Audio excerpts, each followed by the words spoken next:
now. All right, wonderful. Before we get started, I have a couple of housekeeping things to share with our attendees. We are going to be doing a prize drawing for all the participants of this program. So I will be sending out a survey to everyone tomorrow. Once you fill out the survey, you will be entered into a drawing to win a $50 gift card of your choice to either King Soopers, Walmart, Target, or Barnes & Noble. You will also get an entry into our grand prize drawing, which is a 6-month subscription to KiwiCo crates. And let's see, I will also send out some information from our panelists tonight and their contact information so that you have that if you have any additional questions. And we will be using the Q&A function of Zoom webinar tonight that ensures your privacy when you ask a question. So those are coming through anonymously, and then I will read them out to our panelists. You can also put questions in the chat if you'd like. I will monitor that throughout as well. Before we get started, I am going to share a poll.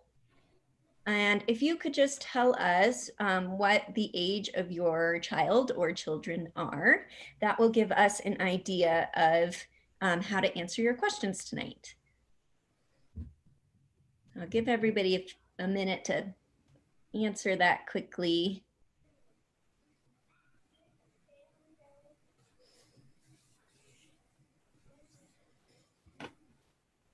All right, so it looks like we are kind of all over the spectrum tonight.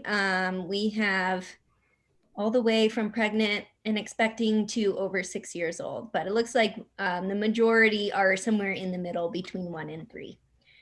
So thank you for that information. That'll help us answer your questions.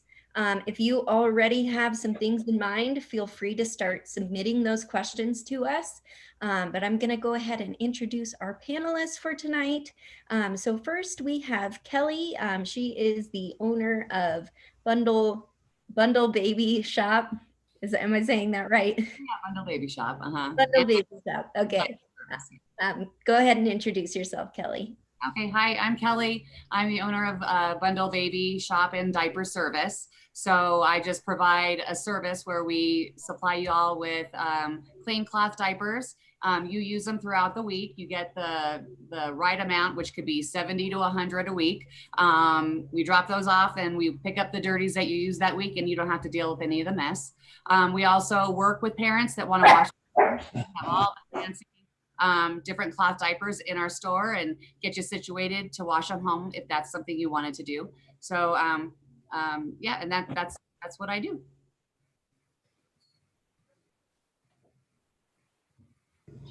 Sorry, my dogs are barking.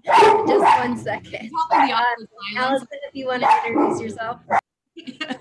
I can do that. Yeah, your guest speakers. Hey guys, I'm Allison Hayek. I actually live up in Cheyenne, Wyoming, so a little bit out of range here, but I do work with families also more in northern Colorado, kind of Loveland, Fort Collins-ish, but I am a certified coach with Go Diaper Free. We focus on little ones, so elimination communication with babies all the way up through potty training older kids. And so I do a bit of support groups for parents practicing elimination communication and then doing a bit of classes, kind of teaching our approach to both EC and potty training. Great, thank you, Allison. Sarah, would you like to introduce yourself? Yeah, my name is Sarah Chichirico, and I am in the same company as Allison, Go Diaper Free, but I service the northern Denver and Boulder area. I have 3 kids, and I've done EC with all 3 of them, and I just enjoy helping people lose their diaper dependence. So. And last, we have Jill from the Resource Exchange. Hi everyone, my name is Jill Cimino, and I am a speech language pathologist, and I work for the Resource Exchange. I work in their early intervention department, so I do speech therapy with kids birth to 3, and I'm here mostly just to kind of field questions about communication and developmentally appropriate language and language around potty training. I also have a 3-year-old who I just went through the potty training process with during the pandemic, and so I'm kind of a new experienced mom that way. Wonderful, thank you. So attendees, please feel free to start dropping your questions into the Q&A function or in the chat. And we'll just go ahead and get started by asking our panelists what some questions are that they wish parents would ask. So anyone, feel free to jump in.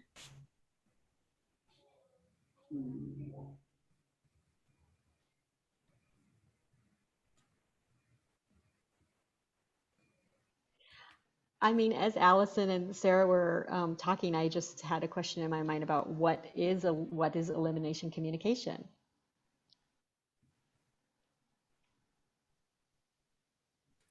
Sarah or Allison, you want to take that question? Yeah, Sarah, why don't you go ahead? Okay, so elimination communication is, it's just like another tool in your toolbox to get to know your baby, to be able to understand when they need to eliminate, and to be able to get a diaper off of them quickly enough so that they can eliminate in a proper receptacle. And that helps to, introduce potty training early, will help the process along much faster. Anything you want to add, Allison?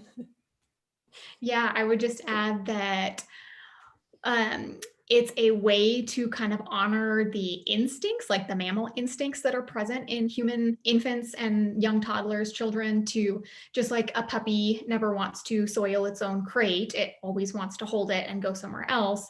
Human babies also have that instinct that they don't want to soil themselves, their immediate surroundings, their caregivers, and that's present really from day one at birth.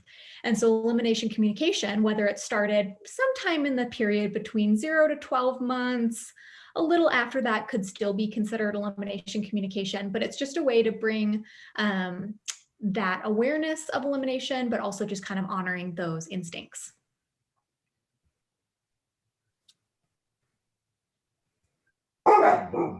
Sorry. I agree. We do have some questions rolling in. The first one is, how do I introduce potty training to my 1-year-old? That's a good question. It's a good time to get started. I'm going to take 1-year-old to mean 12 months. So they would still be considered on the early end of the spectrum. So we'll say maybe they're just learning how to walk.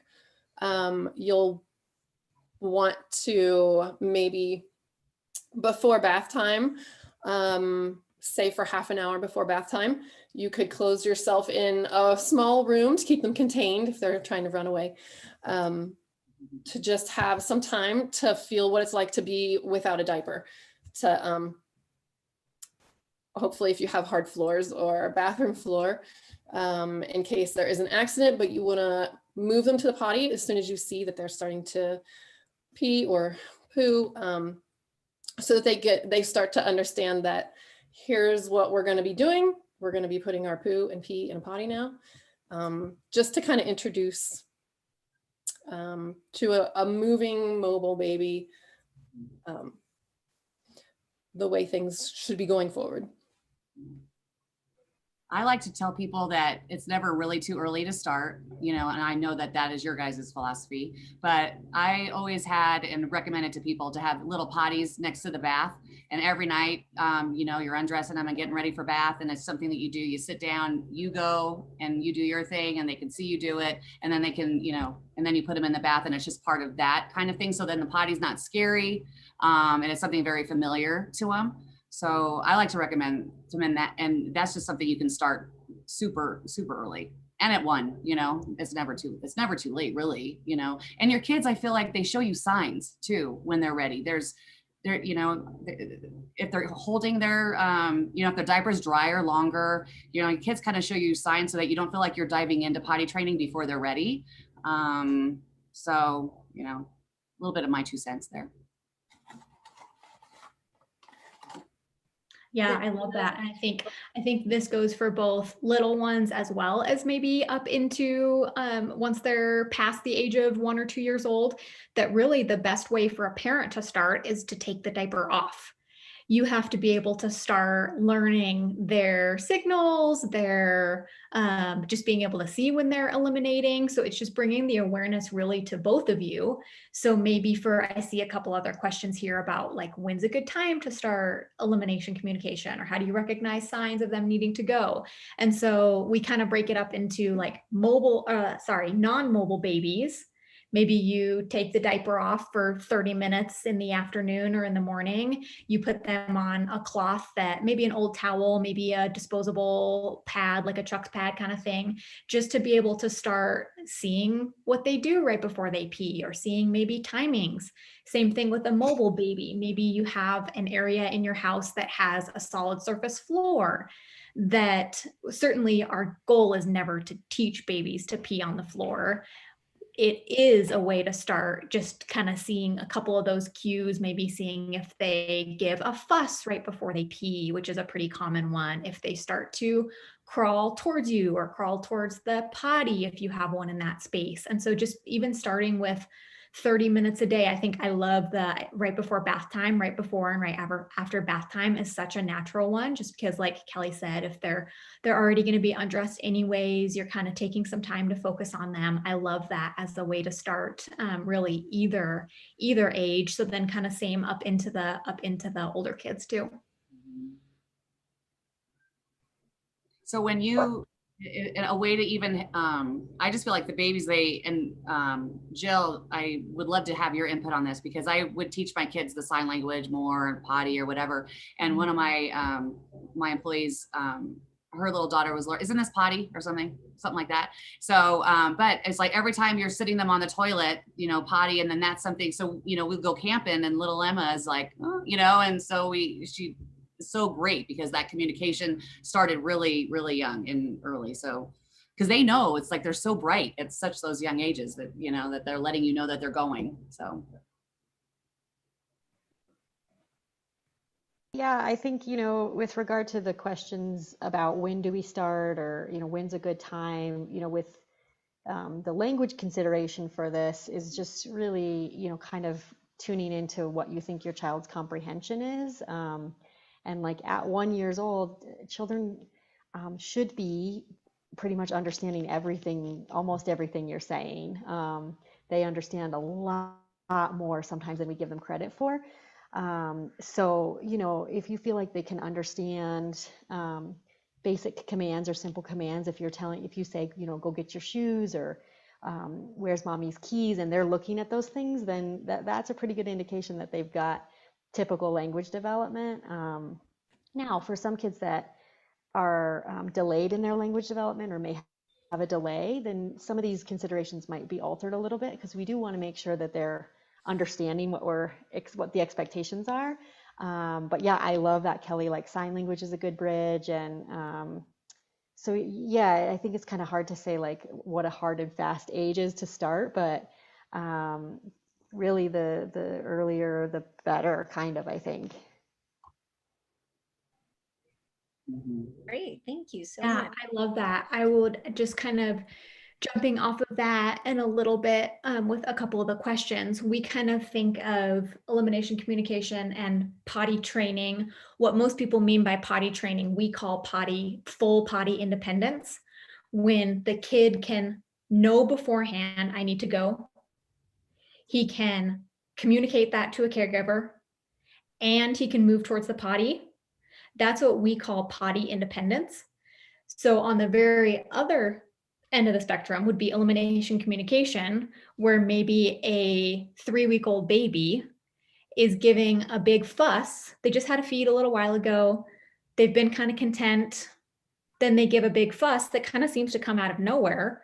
You take the diaper off and they pee just kind of right away. That would be kind of like they are communicating, but it's definitely not what we think of as it's not language. And so somewhere in the middle there is something like elimination communication that teaches step by step to have that communication become instinctual signals to something like a potty sign or something like a sound like psst. That's something that maybe a 1-year-old could do. Then maybe once you get into kind of your 2-3-year-olds, then you're really looking for something like those language skills to come into being. So I like to think about that spectrum, because I think the typical approach to potty training says that a kid has to be able to verbally communicate it to a caregiver beforehand and move himself there.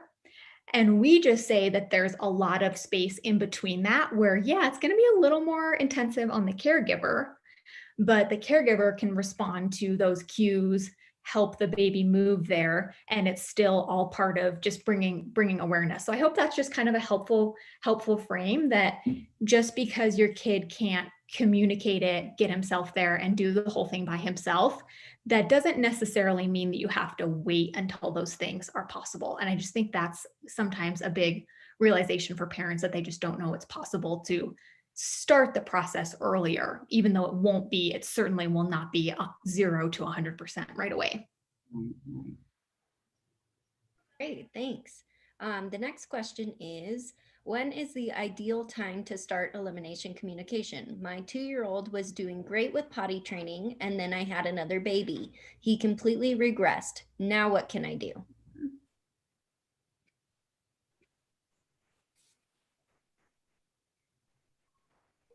Sarah, why don't you take those ones? Regressions are hard because you feel like you've lost some ground. But he still knows, I'm going to assume it's a boy. Oh yeah, she said it was a boy. He still knows the process, right? You've spent time teaching and he has learned and he made progress, right? So now he's just being stubborn. He wants extra attention because there's a new baby in the house so he's not getting the one-on-one that he used to get. But I think to be firm does not mean to be harsh, right? You can be firm and set boundaries and say, okay, as of tomorrow, we are taking off these diapers and we're not going back. You know how to go to the potty. Tell me if you need to go, whatever your process was before, just pick up where you left off. But to be firm, and you're the one leading him, right? You're the parent, you're the one driving the ship. So we try to get back on track that way.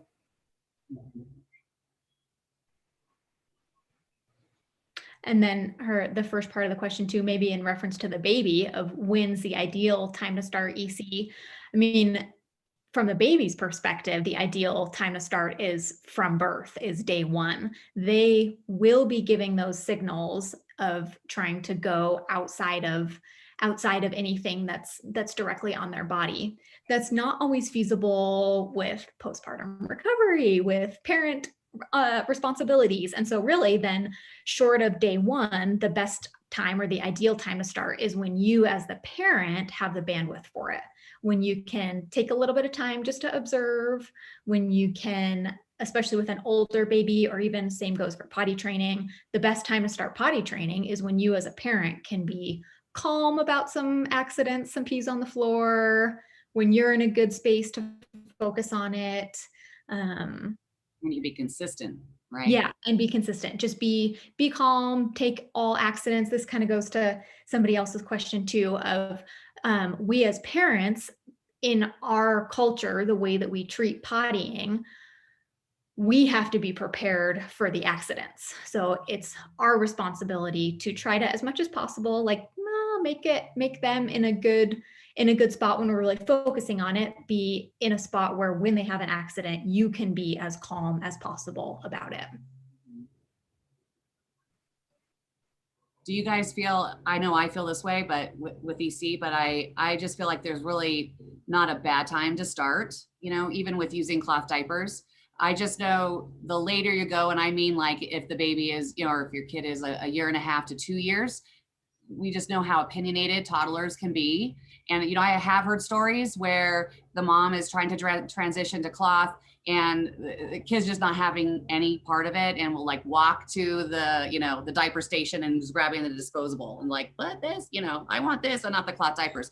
And the thing is about that is because they can feel whenever they're urinating or pottying or anything, they can feel the wetness. So it's a good thing that they're sensitive and annoyed, because that's the idea. You want them to have that awareness when they're, you know, peeing. So they can, you know, hopefully turn it off or, you know, whatever they're going to, you know, whatever they're going to do. But it's that awareness of, you know, feeling the wetness against their skin. So we want to make them kind of comfortably uncomfortable during the process. So I just feel like it's never too late to get started. It can be difficult, but it may not be that difficult. And if it's not a difficult transition where they're not complaining too much about it, it's going to really speed up, I believe. And there is some research behind it, but the potty training process, because they will be aware more than if they're wearing disposables that wicks away the wetness, you know, so. Great, thank you. Our next question, potty training a 3-year-old at nighttime. He is potty trained, but wears a pull-up at night. How do we help him stay dry and get rid of the pull-ups? Thanks. So if he's potty trained during the day already, a lot of times, so I have 3 kids. My first 2 kind of figured out night times on their own pretty soon after we figured out days. My third one, though, I really did have to work with her because she didn't figure it out on her own. So let's see, she said he's 3 years old. He's using a pull-up. I would say, so this is going to be kind of a hassle on you for a few nights, right? You're going to have to wake up and you can pick what times, but I think they say to start at like 10 p.m. and 2 a.m. You go in and have a potty there in the room. I used to always have a potty right next to my kids' beds. So you can easily wear jammies too that aren't like zip up footy ones, right? You want shorts or pants that you can just pull down quickly. Get them on the potty, try to get them to pee and then back in bed. So you'll want to do that 2 times a night. And if they're actually going at those times, you want to maybe every 2 or 3 nights, move it back by 15 minutes. So eventually you're getting to maybe midnight and 4 a.m. And then you can drop the 4 a.m. one and just do one at 2 o'clock in the morning. So you're working your way towards all night dryness. Now, this could take a long time, or he could figure it out really quickly within a few days. So it does take some patience. You'll have to double make the bed too. If he's still in a crib or a toddler bed or whatever it is, put a set of sheets and then another mattress protector and another set of sheets so that you can quickly take off a wet sheet in the middle of the night if you need to, or have a fleece blanket that you can put down on top of the wetness if you can't, or if you run out of sheets. I've run out of sheets before and just had to put like a fleece blanket down. So it does take a little bit of time, or it could, depending on your child's temperament and if he's real frustrated by being waked up in the middle of the night, or if he kind of goes with the flow, is still sort of asleep, and you can get him to potty and then right back in bed. It'll really kind of depend on your situation.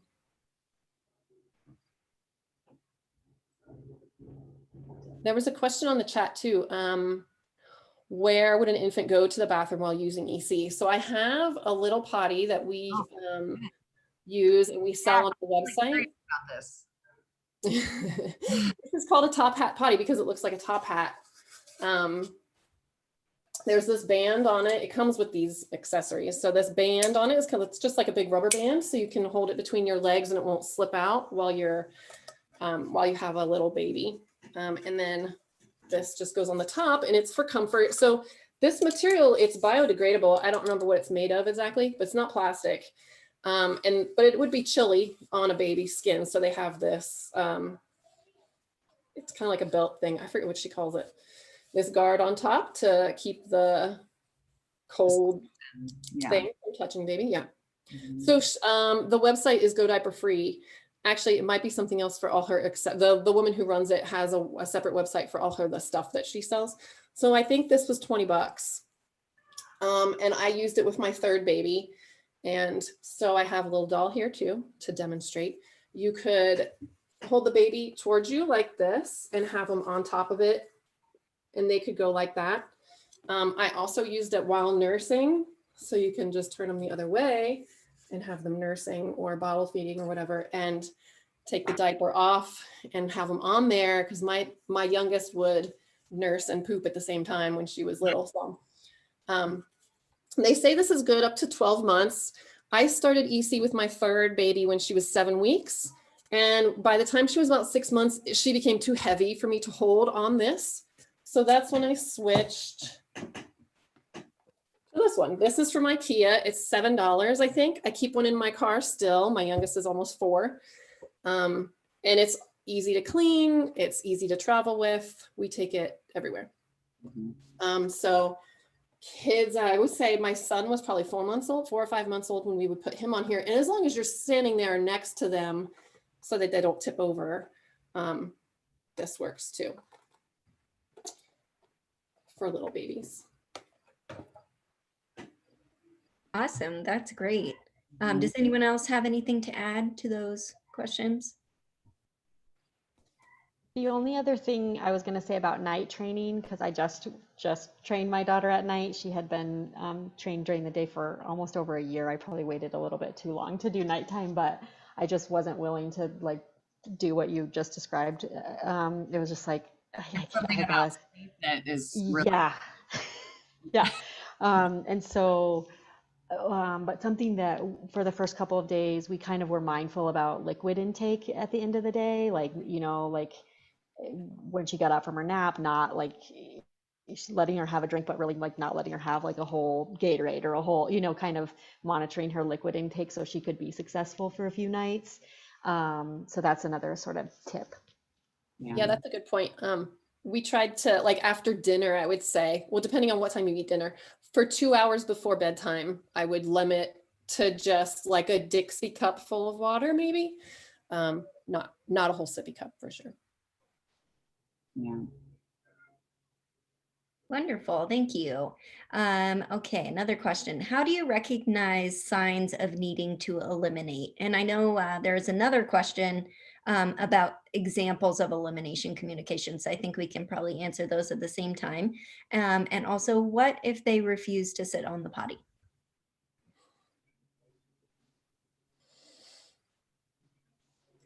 I can take signals. So when we talk about signals, I think a lot of times we're thinking about those itty bitty babies, maybe a baby below walking. I think that's maybe what age group they're referring to. So I think a good rule of thumb for potty signals are a drastic change. So maybe, like I kind of mentioned before, a baby has gone from being more or less content. Maybe they were sitting, maybe they were being held, maybe they're in a carrier, maybe they were playing with something. And then all of a sudden it just seems to kind of take a turn where they start fussing, they start moving, wriggling. Those would all be really good signs for your young babies, so newborns, your mobile babies. That would be probably my the most obvious one for little babies. Another couple good rules of thumb, especially for babies, would be a certain amount of time after feeding, whether breastfeeding or bottle feeding, that you might be able to kind of pinpoint that with your specific baby. A lot of babies will go, especially breastfed babies might go immediately after a nursing session. You might kind of find a little bit of a routine, especially for poops with those feeding sessions. So that's another good one, just kind of a certain interval, and even a little bit kind of after solid meals once baby's a little bit older.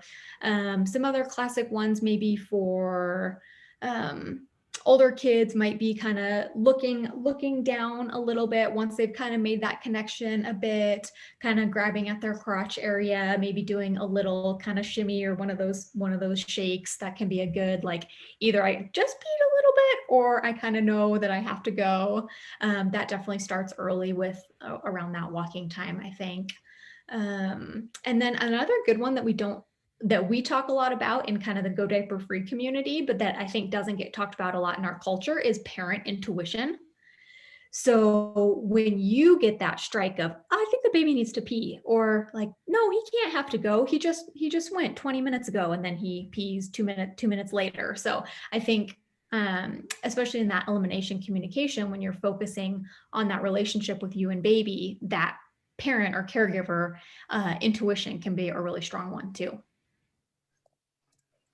So, and then quick answer from me, and Sarah, if you want to talk more about this too, but the won't sit on the potty, the won't sit, pees 5 minutes later on the floor, the gets up off the potty, I feel like I have to strangle hold him down on the potty. Pretty much the answer to all of those is one of two things, is either giving more independence to the child or giving privacy. So there is this feeling among us parents like, I just want you to pee, just pee right now. Don't like, just go right now and we can move on with our day. But kids really pick up on that. And so especially with pottying, I think really whether you're starting anytime a year, and then certainly as you get older into those more independent toddler stages, it's very counterintuitive. But for us parents, kind of letting go a little bit, kind of trying to get away from that like really clenched up anxiety around pottying, like, no, you have to sit, you have to pee. So that looks like with maybe standing babies, kind of letting them practice getting up and down off the potty. Maybe they're just practicing going up and down and eventually they'll go on the potty. Maybe they're just looking to have a little bit more buy-in to the process. So this is definitely, again, it's not one of those clear-cut things, and it's hard to do, but I think, and then also that privacy, like even babies from 9 to 12 months really start to desire that privacy. So even just something like kind of turning your back away and looking at something on the back wall can kind of provide enough privacy, or sometimes a shower curtain, or kind of taking 2 steps away and kind of closing the door, but leaving it cracked open. Those would all be things to experiment with that won't sit on the potty phase. So yeah, that's what I would say. Sarah, anything else to add there? No, that's good. I think what if I had my little one on by little, I mean like, I don't know, 9-month-old. If they're starting to refuse the potty and they're on one of these in the bathroom, I would walk out and close the door. So, or if they're refusing to sit while I'm there, I would say, it's time to use the potty. And I would walk out and wait a couple minutes and peek. And sure enough, they're sitting. So whether they do something or not, they just want to have the independence of like, stop hovering. I know if I need to go or not. I just don't want to because you keep telling me. So yeah, you're right. Like a little bit of independence. Earlier than I think our culture kind of is aware of.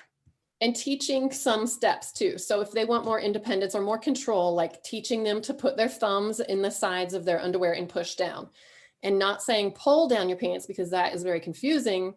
Push down your pants. You want to have like loose elastic waists, not buttons or anything like that to fiddle with.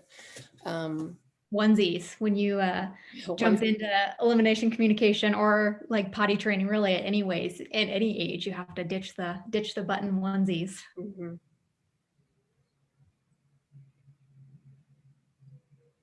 Great. And then there was another question that said, oh, sorry, go ahead, Sarah. One that said, how do you keep a baby boy from spraying everywhere? So if you're you just don't stop them. I mean, just be prepared. I got 3 boys, so. So if he's younger than walking, or you can push his penis down in the potty to make sure the spray goes down, right? And if once he's old enough to do that himself, you can teach him to just push it down a little bit to make sure the pee is going down. I had to do that with my son too. So there's definitely a splash factor here. There's a potty seat that you can get that goes on top of the toilet. So this would definitely be for bigger, maybe toddler age kids who can get on the potty themselves too, but they have more of a bowed front, so that's kind of their way of trying to direct the pee down in. It doesn't always work on that either. This does have a curved front too that's supposed to prevent that spray, but it's going to happen. And I would just add itty bitty boys. You could try also kind of putting a towel over the top, like if you are using like the top hat potty or the mini potty, just to kind of catch any spray. And then once a boy is learning to do that himself, you can add something to aim at. So if you're using like a mini potty, you could do a sticker in the bottom of the potty. If you're doing it in the toilet, it could be something like, if he's standing, so that, I mean, if he's standing, just as he's learning to aim, people do toilet paper or like a little, like something that would float, just something little to aim at. Cheerio. Goldfish. Yeah. Great. Jill or Kelly, do you have anything else to add to that? No, they're doing great. I'm learning lots, actually. The only thing I would add from a developmental perspective is that, like we all know that our two-year-olds want to be so helpful. They want to they want to be pleasers. They want to, and so really, we've been harping on starting earlier, but like the 3-year-old struggle is just a developmental stage for everything. Like there's a struggle for everything. So you throw potty training in there and it's just like, it's developmentally appropriate for them to say, I don't want to, or, I want, like, so if you can, and you feel, like they're ready and you're committed to it, doing it earlier is just kind of subverts all of that really big 3-year-old angst. Yeah. That is great to add. Yes. We teach on our website too that the best window of when to do like potty training or finishing off EC so that they're independent would be 18 to 24 months. Because after that you get into, like you said, the independent struggles, and it's much more difficult. Yeah. All right, our next question is, my daughter is 2.5 and has no interest in the potty. What can I do to maybe help her want to be interested? So it's a similar question, but. Yeah, similar. We've kind of touched on pieces of this. I would say one, eat kind of the more hands-off, kind of less parent-directed thing would just be to start with some of those like no pressure, like the bath time peas, the morning peas, just kind of try to introduce some kind of routine like that where it's like kind of no pressure, but just kind of getting her used to going in the potty, kind of doing more and more diaper free time. That would be a little bit of kind of that, did I say this wrong? But that would be kind of more like the child-led, like kind of waiting for her to show an interest. Mm-hmm. On the other end of the spectrum would be the parent as the confident captain of the ship. The time to remove diapers and time to teach her about the potty is when you're ready to be confident and calm that we're getting rid of diapers, we're using the potty, and we're gonna work together to teach exactly how we can make this happen to work for both of us. I think there's certainly a lot of good intentions behind the idea of, oh, I don't want to pressure my child. I want to wait until they're ready. I want it to be easy and have no accidents. I want it to just be 100% diaper to 100% potty. The alternative, though, is that kind of like Sarah said, like being firm and clear and consistent is also another way to be a gentle and good leader to your child.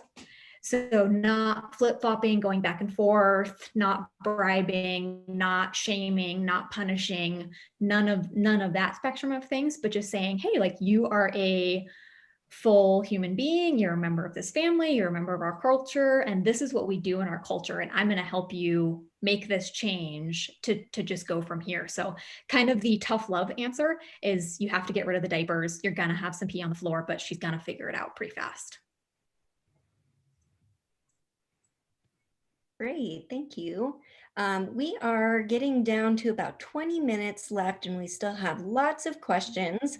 So I'm going to pick the ones that are most different from the ones that we've had so far, just so that we can hopefully cover everything. If you have a really burning question that you want to make sure that we get to, please submit that and we will do our best to get everyone answered. Let's see, next question.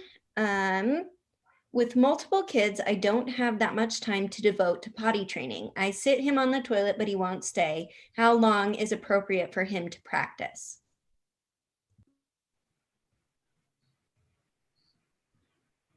I'm curious how old that child is. Me too.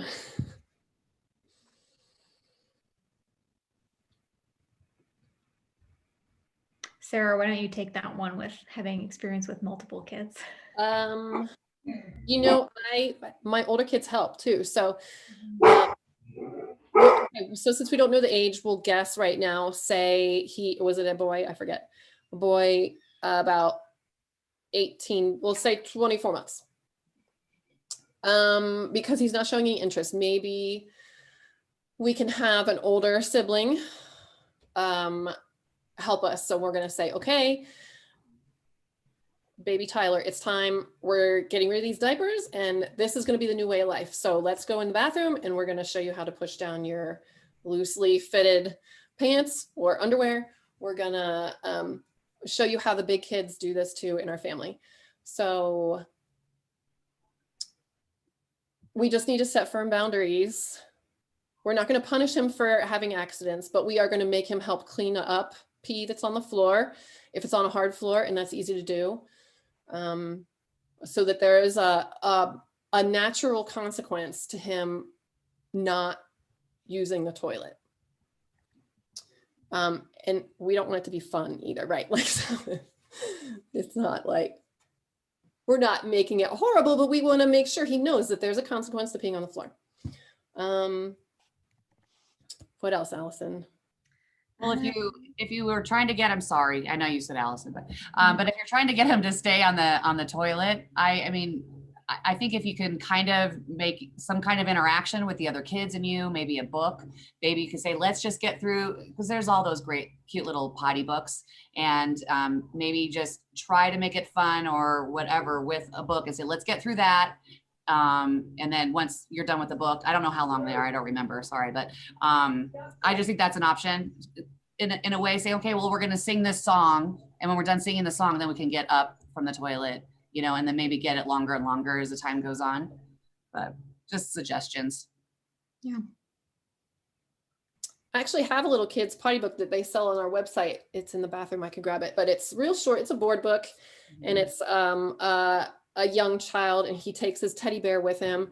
So he puts his teddy bear on the potty first, and then he goes, and then they go back to playing. So maybe that would be helpful to show, like, this is normal. This is what kids do, and we can go back to playing as soon as we're done, so we won't miss out on anything. Great, thank you. Oh, Jill, go ahead. Oh, I was just gonna say, I think there's a difference too between, you know, like Allison was saying, like getting a kid interested by just kind of having like low pressure, like we're gonna try it in the morning, we'll try it at night, versus like if you're making your child sit there and they actually don't understand, they don't have the connection between like the feeling and knowing that they need to put it in the potty, you're kind of beating your head against a wall. And that might be why they're not staying there. Like they don't have that connection. And so maybe taking a step back to, you know, if you need to have the connection of like, ooh, you peed on the floor. We don't pee on the floor. We pee in the potty. And then kind of maybe start, you know, going back to that, because if they're not wanting to stay long, it's, I think because they don't understand what they're supposed to be doing there. Like, what am I supposed to be doing here? I don't get it. Like, I'm not going to sit here. It's not fun. Well, and if you have a lot of kids and you don't have time to, you know, let's clean it up and do that. I mean, even that's where the cloth diapers would come in handy, just because then they do have that realization. They're peeing in the cloth diaper and they're feeling that. So that could be the kind of middle ground that you take, you know. And to have like a few hours or a whole day, if you can swing a whole day, where he just has no pants on, and every time he starts to pee, you put him on the potty. So he starts to make that connection that the pee has to go in the potty now. Or even moving the potty right underneath where he's peeing can be a good connection to either one of those. I really believe in the naked potty trainer, you know. I just think it's so helpful, because as soon as it starts running down their leg, it's like a surprise and it stops themselves. And now it's like that connection, I actually stopped it, you know? So. Great, thank you. Okay, next question. This might be a good one for you, Jill. Is it okay to hold something over them to encourage them to go potty? For example, once you go through X numbers of days without an accident, we can try Y. Is that kind of communication okay? I mean, I think, you know, people know their kids best, obviously, but like Allison was kind of saying, you know, it's hard if we offer rewards, or we offer you know, treats, or we offer, you know, big consequences. Like that's not sustainable for the long term. I mean, this is a life skill that we all need to know and do. And so you know, again, I think it depends on the age. Like if you're battling a 3-year-old, you might have a little more cognitive leeway to be able to kind of say, hey, we're working towards this. But in general, I say kind of staying away from that kind of system is going to end up making everybody feel happier. I don't know if other people have insights, but. Yeah, that's what we teach as well as coaches, is not to use rewards or bribery, because that does, it does, like you said, you're going to run out of runway there. At some point, they don't care about the M&M anymore. They want to assert their independence. So we need to get at it from a different direction. Or they want 5 M&Ms this time. I mean, it's subject to inflation big time. So. M&M. Yeah. All right. Why are girls and boys so different with potty independence?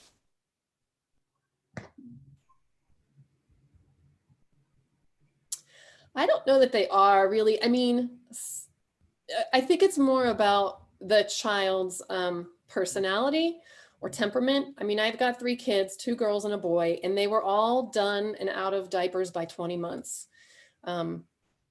We had different accident issues or rebellious problems with each kid along the way, but in the end, they all were done about the same time.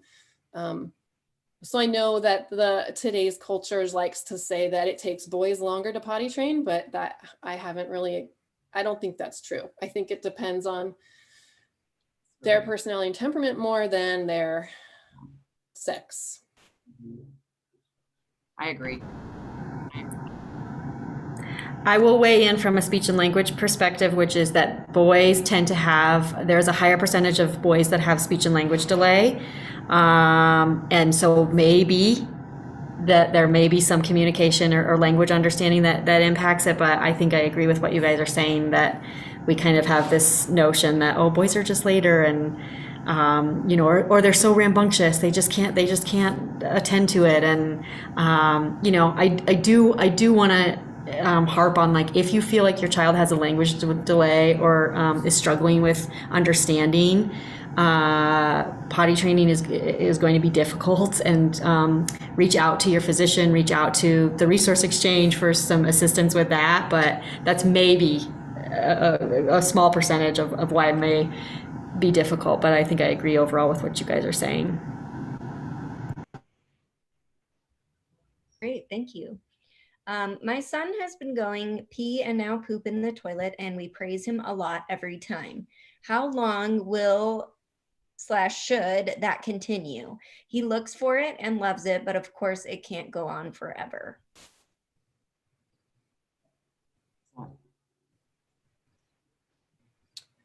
So praising him is good. I mean, as long as it's not effusive, right? You to say, oh, good, you put your poo in the potty. That's where it goes.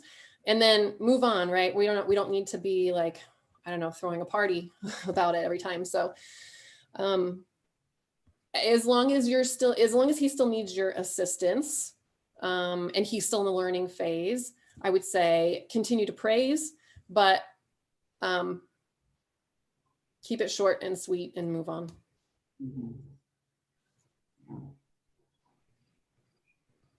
Great. Okay, my kid is constantly interchanging pee and poo verbally. How do I help them clarify the difference reliably?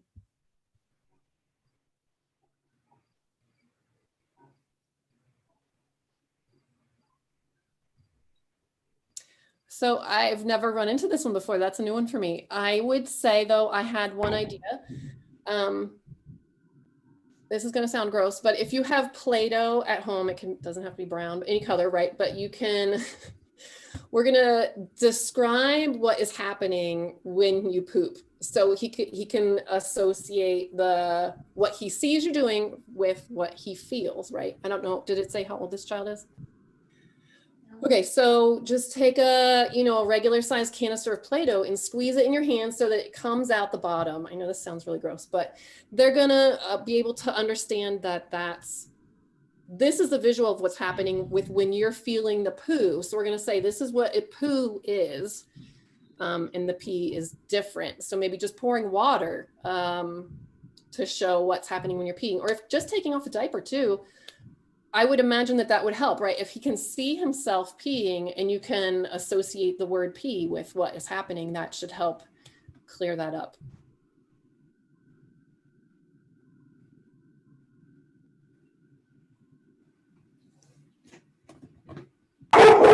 Sorry, logical. Jill, do you have anything to add on that one?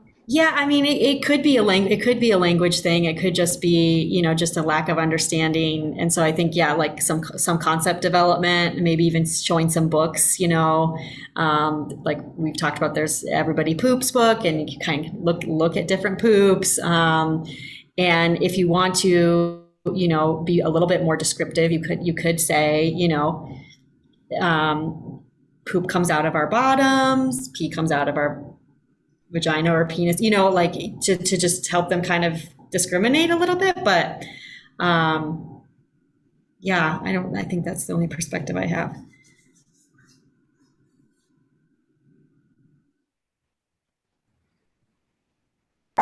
Okay, so I'm so sorry about the barking. Okay, let's see. I'm sorry. How long does it typically take for toddlers to potty train? And at what age should we worry if they aren't fully potty trained? Was it how long does it typically take to potty train? For a toddler, how long does it typically take? And at what age should we worry if they aren't fully potty trained? Or will pee but not poop? Oh, so poop withholding. It depends on what method you're going to go with for potty training. There are some like boot camps out there that say you can do it in a day or two. Our method here, since we're firm but gentle, we're not trying to force anybody to do anything that they're not prepared for. We're teaching along the way. It could take, so some people say 3 days, others say more like 10. And if you have a very stubborn child closer to the 3-year age, it might take more than 10 days. It really depends on how long the diaper habit has been in place, and how consistent you are in breaking the habit and training a new way going forward. The second part of the question, what age would I be concerned that they're not potty trained yet? That's a hard one, because our culture says 3 is fine. And I mean, for some people that is, if you want to get rid of these diapers, you can't spend money on them anymore, whatever your reasoning is. I guess I don't really know what an age to be concerned is. I don't know how to answer that. But if he's also, I think it said too, he's peeing but not pooping on the potty. Was that part of the question too? I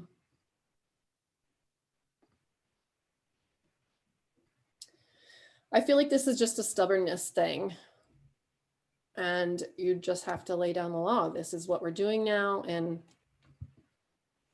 maybe cloth diapers would help in that situation too, because it's going to be really gross to poop as a 2.5-year-old in a cloth diaper. And I think the gentle but firm comes in at that point. You're not shaming him for feeling like it's a big transition. You're not like making a big deal about it. You're saying, hey, I recognize this is a big transition for you. I believe in you. I'm confident that you can do this. We're going to work together to figure this out. But this is what humans, what we do in our culture, and we're going to work together to figure that out. I will say that there is a misnomer sometimes amongst parents that kids need to be potty trained before they go to preschool, or it's required. And there are some preschools that do require that, but any public preschool or preschool that works with Child Find, that is not the case. Your child can go to preschool if they're not potty trained. And so oftentimes once we start to get to 3 years old, a lot of the parents that I work with, and these children have maybe speech and language or overall developmental delays, they are not potty trained yet. And they say, oh, are they going to be able to go to school? Yes, they absolutely can go to school. Sometimes that's a good place for them to actually learn. They get into a new setting, the teachers are kind of going through things, and it just is a kind of a restart for them. So, you know, if you're concerned, again, I would say reach out to your physician, ask your pediatrician, look for support, but know that they can still go to school. Great, thank you. Let's see. We do great during the day, but at nighttime we still use diapers. What age or milestones would be appropriate to try to go overnight without them?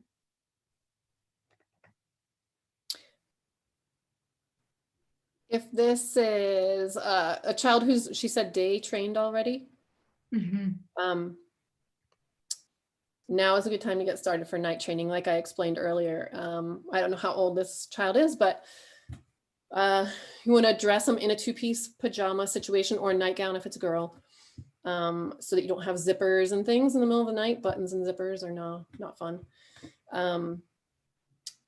And go in at 2 points during the middle of the night that you find works. So maybe start at 10 p.m. and 2 a.m. and have a potty right there, put the child on the potty. If they go, great. If not, okay, we'll make a note of that. And maybe the next night we can try 15 minutes later and still go in at 2 a.m. And if they're already wet at that point, change them and put them on the potty still, because there might be some left, or maybe they went right after you left at 10 o'clock. So they have to go again, change the sheets, whatever you need to do, put them back in bed. And then the next night, so you take as much notes as you can, so you can adjust each night to try to get to within a few days or week, whatever it is, one wake up where you wake up with him or her once, get them on the potty.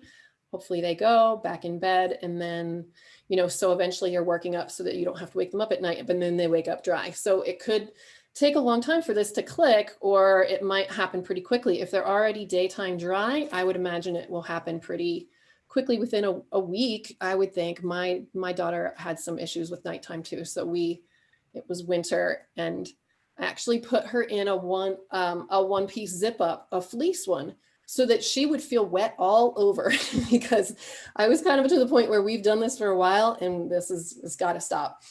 And that really helped too. Of course, I had to wipe her off and change the jammies and everything in the middle of the night, but it really got the point across that we don't need to pee at nighttime. So. Right. It is almost 8:30, and I want to make sure we're being respectful of our panelists' time. I would love to get to the rest of these questions if you are able to stay with us, but that is up to you. If you need to go, that's fine as well. It looks like we've got maybe 5 more questions to get to here. I'm happy to. Okay. Yeah, okay. Okay, great. Let's try to get through these real quick. It looks like in the chat, there was kind of a build on to the question that you were talking about. For nighttime training, do you get rid of diapers or pull-ups completely, or use underwear? Yes, get rid of them completely. If you are ready to be done with nighttime diapers, get rid of them. And it's going to be rough for a few nights waking up to get on the potty, but yes, we have to get rid of them. Great. All right. He doesn't want to stop playing and often has accidents trying to get there in time. We do go at regular intervals, but that doesn't seem to prevent regular accidents. He does not like the potty watch. What else can I try? What's the potty watch? I'm guessing it's like there's a watch you can wear that beeps like every hour. So that might not be his proper timing. So if you do a day or a few hours, whatever you can swing, so just have him naked or no pants, whatever you want to call it, so that you can see what his timing is. If maybe it's not hourly or every 30 minutes like the watch is beeping at him for, if it's 20 minutes or whatever his personal timing is, we need to figure that out and not have a generic 30 minutes or 1 hour, whatever you're at right now. That could also be causing him, like if you're hovering, I think it's time to go to the potty, but he doesn't need to go yet, or he hasn't processed that he needs to go yet. We'd maybe, I shouldn't say how old he is, right? Maybe just need to take a step back and give him more tools to take this on his own. Teaching to push down the pants. Just trying to figure out what his natural timing is with. Is it a bad idea to have the portable potties nearby, so it's like right there whenever? I used to have them in the living room, anywhere we were playing, bedrooms, living room, bathroom, they were all over my house. I mean, that's what I would do. I would just have stuff handy. And also depending on his age, maybe you just have him naked during the playtime if you're at home too. I don't know. And then I would just add to introduce a really good cleaning routine. So again, we're not shaming them for having an accident. We're not angry at them. We're not anxious about it. Just saying, hey, I see some pee on the floor. You know the routine. Go get the cloth, go get the spray bottle, wipe it up. We need to take a break from playing in order to clean it up. And this also goes on like the not phase by accident. So kind of the same thing, like introduce that cleaning routine so that they learn, hey, I can either take a break from playing to quick go potty and then just get back to playing, or if I have an accident, I still have to take a break from playing and then I have to clean up. So it might take a little while, but they will click on that. Great. We've been training my son to pee sitting down only. Any value in teaching him to stand at this young age?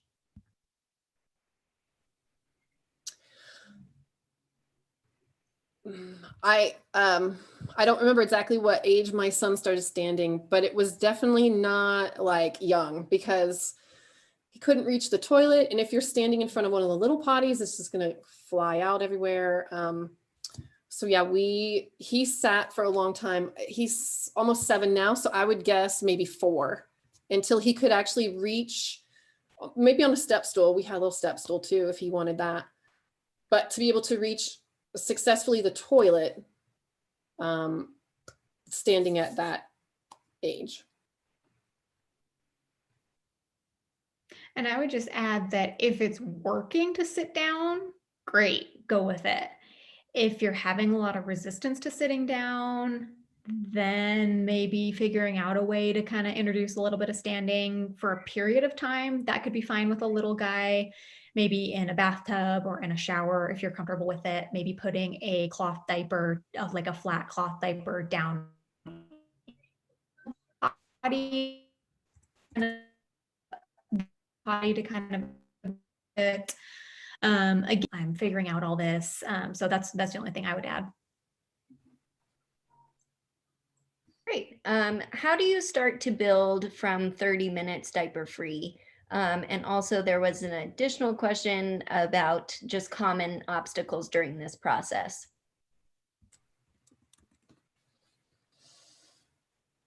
I would say, because I think I mentioned that earlier, they might have already known about this, or from what I said earlier about just starting with maybe 30 minutes of taking off the diaper.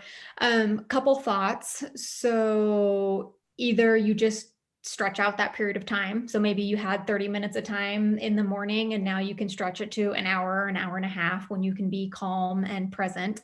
That's a way to do that. And when we say diaper free, at least in the Go Diaper Free world, we don't necessarily mean naked bottom. That can be a teaching tool to kind of bring awareness to the elimination. But once a kid knows that, unless you're really working at like the kid going himself and you want to make it easier by having it bare bottom, like we talked about, like maybe if that's they're not willing to take a break from playing unless they're bare bottom. But really, you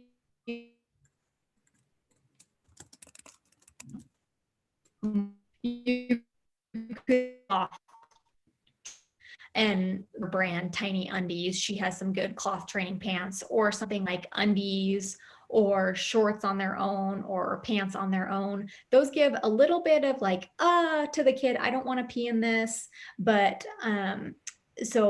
enough to give you a heads up, but still a great learning tool of how to stretch out that time outside of diapers when you're at home and then eventually on outings. Great. And Sarah, do you want to address common obstacles? Common obstacles to potty training.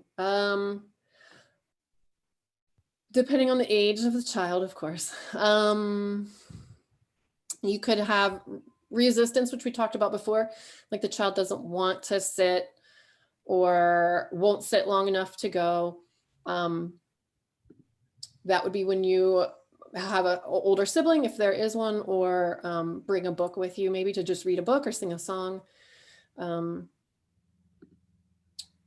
Other obstacles, I guess, improper clothing. I would say if they can't get their pants down quickly enough because there's buttons or zippers or something, or the pants are too tight, that would be an obstacle. And I'll add, when I think of obstacles, I guess I interpret this as like kind of the idea of the developmental leaps of kids. So there's pretty distinct ages, and especially like that right around the time of walking, if you are starting early, that 3 or 4 weeks when they're really getting strong on walking can be like, no, don't bother me to go potty. I'm not interested. I'm working on walking. But then right after that is actually a really magical time to start more time without a diaper, with cloth training pants, with just pants on their own.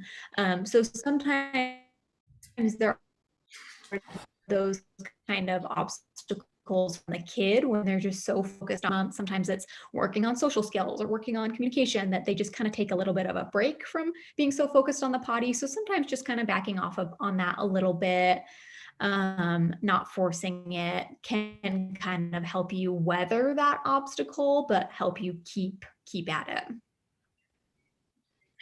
I will say too that if you are going with the like naked approach, or you're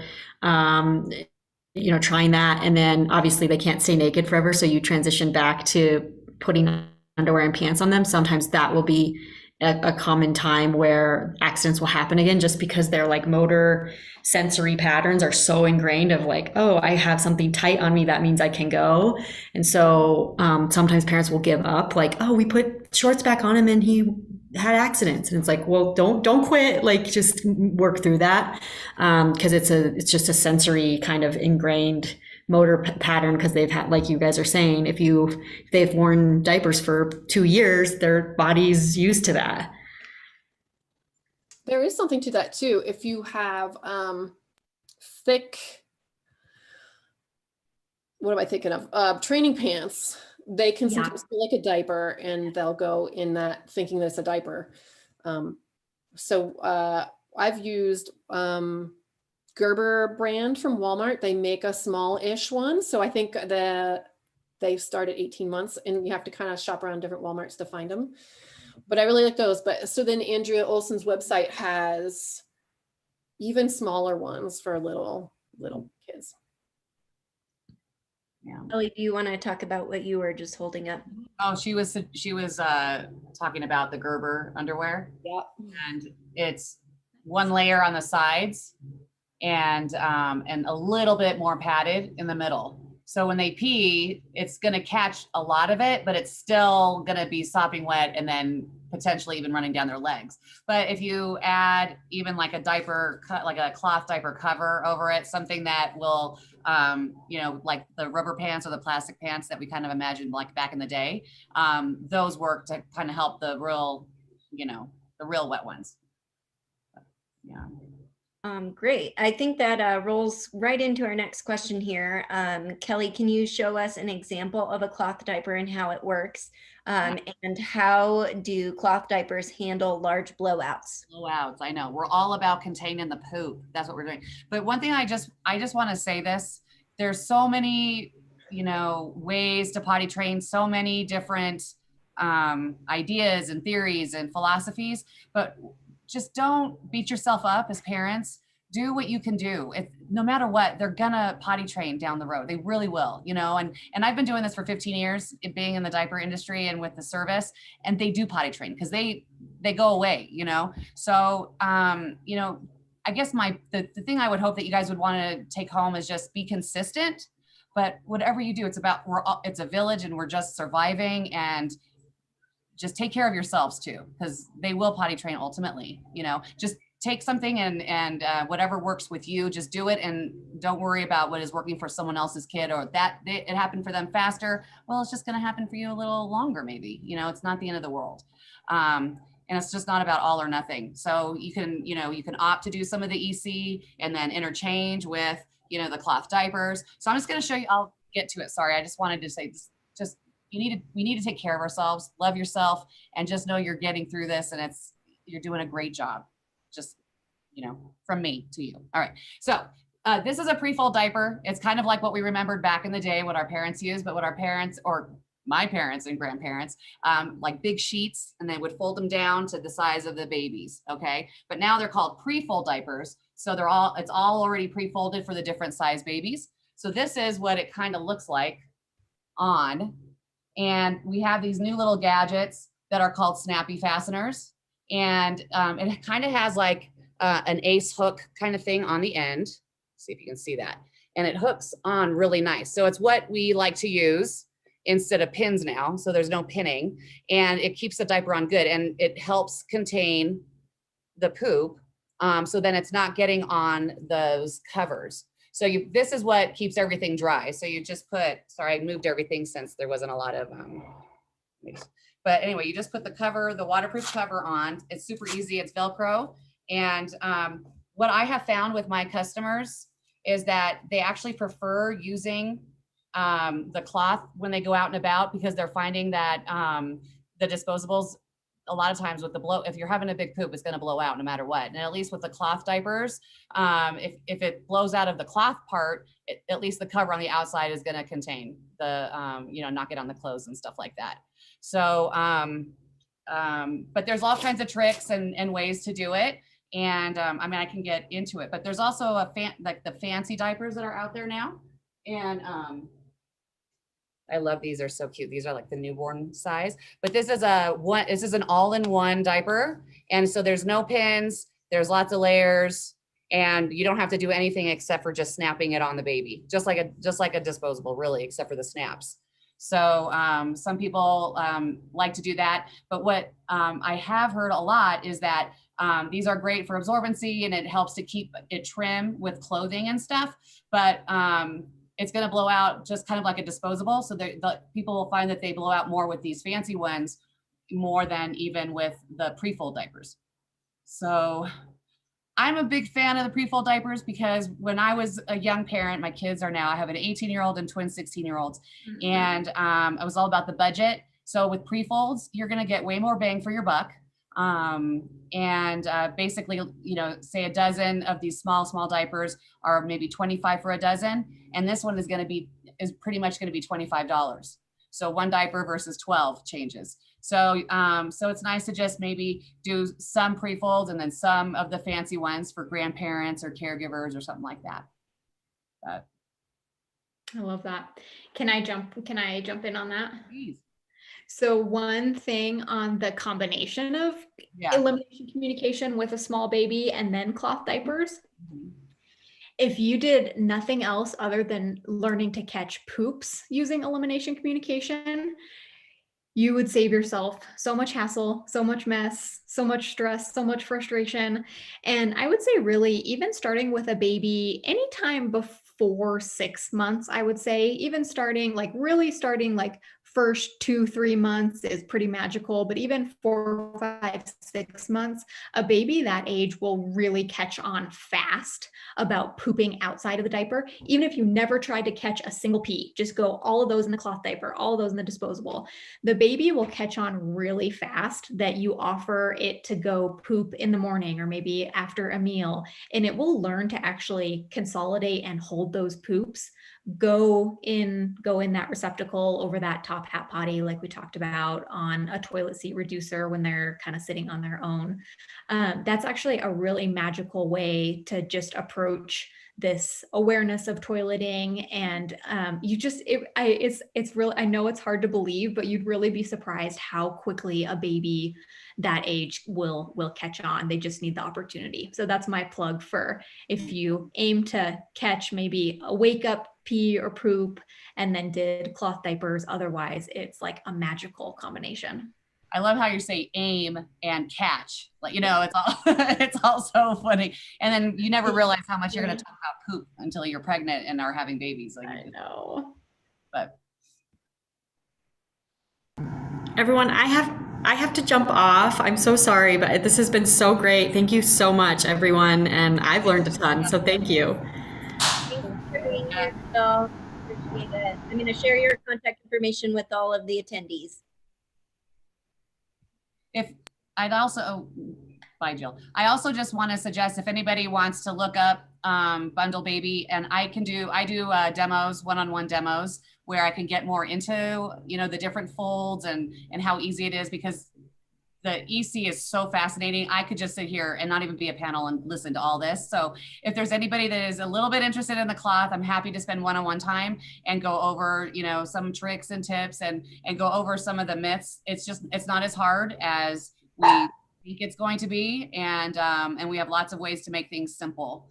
And absolutely, I've had a handful in my years of parents using EC and the cloth diaper service. They totally go hand in hand.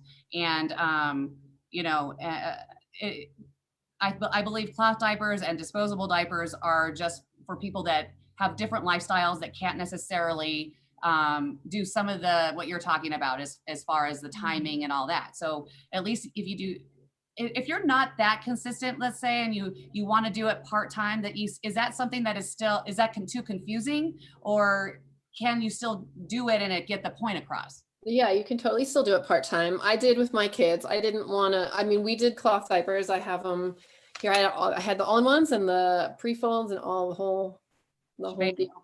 Yeah. Because you're not going to catch every pee, and there's times when you kind of just need to sit on the couch and, I don't know, check your email. And that's when your kid's going to pee on the floor. So if you put a diaper on them first, then that's totally fine. I mean, a lot of people need a sanity break. And that's absolutely, I mean, my kids wore cloth diapers throughout the day. Yeah. And when I went to change them, that's when we put them on the potty and they would go and whatever. So yeah. That's great advice right there, because I feel like being perfect in this is really like the idea that we still are planning in our heads, but you just, to me, made it more realistic for, you know, that I just feel like your average person, like your average person is going to want to put some kind of diaper on them during the day. And that's what I always tell my parents is, it's really not about all or nothing.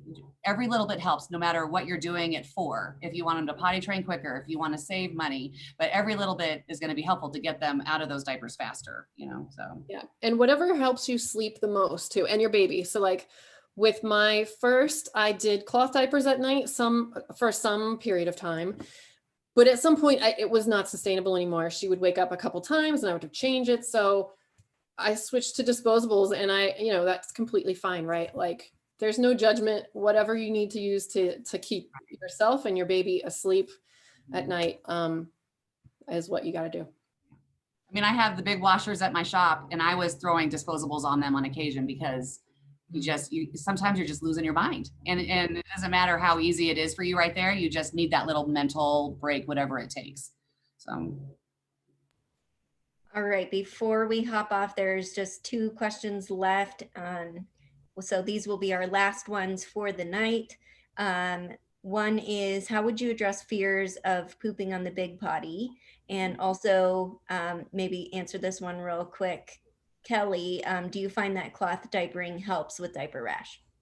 Oh yeah, I definitely do. The idea is that when the baby's urine is neutral, the diapers, that if they're washed correctly, are also a pH that matches the baby's skin. So generally speaking, if the baby urine is in that neutral range, the interaction of the cloth diaper with the baby is not going to interact. But see, if the baby is maybe teething or going through growth spurts, or if you happen to be nursing and whatever is in your breast milk could be maybe interacting and more acidic, like tomatoes or oranges or something like that, the urine then can get a little bit more acidic or basic, and then you may have some rashing with cloth diapers.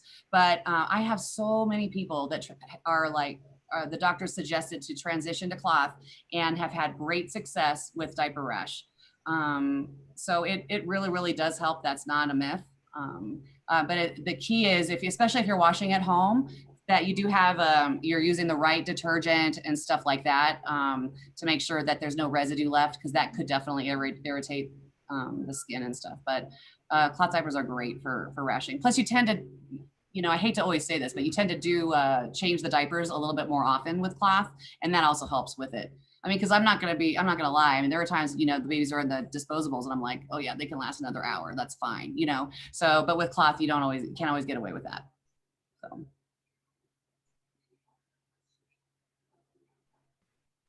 Allison or Sarah, do you want to jump on the fears of pooping on the big potty question?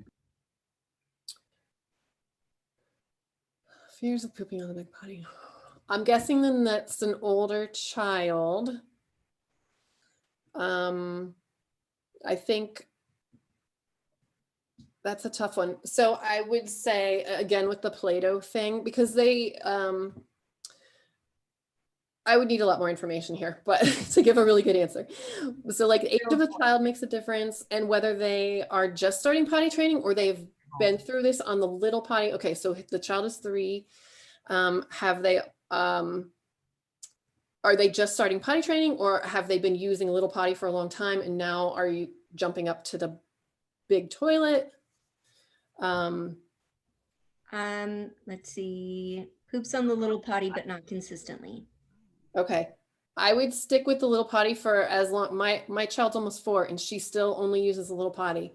She's not necessarily afraid of the big one. We can do that if we're at Target or whatever. She's just more comfortable on the little one. Her feet touch the ground, and that's a big deal. If you can't touch the ground and you're just kind of dangling, they don't have that resistance for a good push. So that's cover, like a seat. What about the seat covers that make it so that it's for their shape, their little? That's helpful too. But if their feet aren't touching something, they need like a stack of books. You would need a whole lot of books, or I don't know, some kind of stool that reaches their feet. They've got to be able to push to get the poop out. Or if it is truly a fear thing that they don't see where the poop is falling to, or you could do the Play-Doh, like I talked about earlier, the Play-Doh thing again, to kind of just talk about what's happening to alleviate those fears a little bit.